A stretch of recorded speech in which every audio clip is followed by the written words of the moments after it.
ஒரு 35 வயது இளைஞன் தனக்கு பெண் பார்க்கும்படி பல நபர்களிடம் தன்னுடைய புகைப்படத்தையும் குடும்ப சூழ்நிலையும் சொல்கின்றான். அந்த பெண் பார்க்கும் நபர்கள் நிறைய இடங்களில் பெண் பார்க்கின்றார்கள், பெண் அமையவில்லை.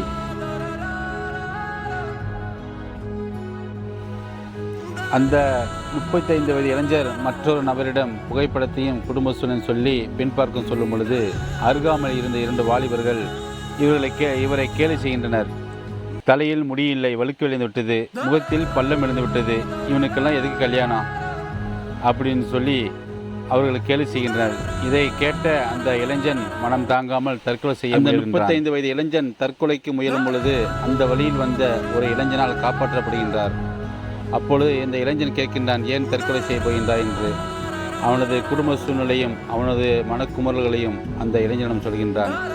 அந்த இளைஞன் சொல்கின்றான், உங்கள் மனதிற்கு நல்லபடியாக அமையும், நீங்கள் வீட்டுக்கு போங்கள் என்று சொல்லி அவன் மனதை மாற்றி அவனை அனுப்பி வைக்கின்றான் இந்த இளைஞன்.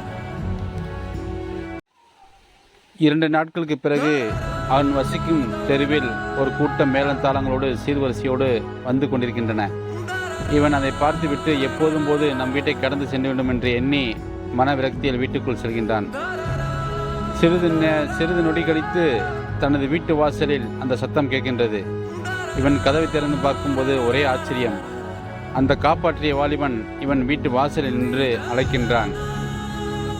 இவனுக்கு என்ன செய்வதென்று அறியாது உள்ளே வாருங்கள் என்று அழைக்கின்றான் இந்த 35 வயது இளைஞன். உள்ளே வந்ததும் அந்த இளைஞன் சொல்கின்றான், நானும் 4 சகோதரிகளோடு பிறந்தவன், எனக்கும் அந்த வலி வருத்தம் உண்டு. என் சகோதரியிடம் சொன்ன உடனே அவர் எந்த மறுப்பும் தெரிவிக்கவில்லை. உன்னை போன்ற ஆணைதான் திருமணம் செய்ய வேண்டும் என்று எண்ணி அவள் என்னிடம் கூறினாள். ரொம்பவும் சந்தோஷப்பட்டாள்.